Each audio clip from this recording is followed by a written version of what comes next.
सुमुखं सुहृदं सुलभं सुखदं स्वनुजं च सुखाय ममोघशरम् अपहाय रघुद्वहमन्यमहं न कथञ्चन कञ्चन जातु भजे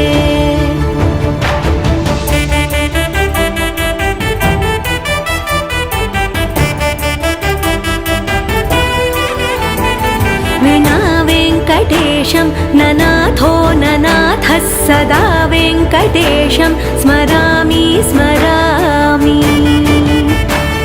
हरे वेङ्कटेश प्रसीद प्रसीद प्रियं वेङ्कटेश प्रयच्छ प्रयच्छ विना वेङ्कटेशं ननाथो ननाथः सदा वेङ्कटेशं स्मरामि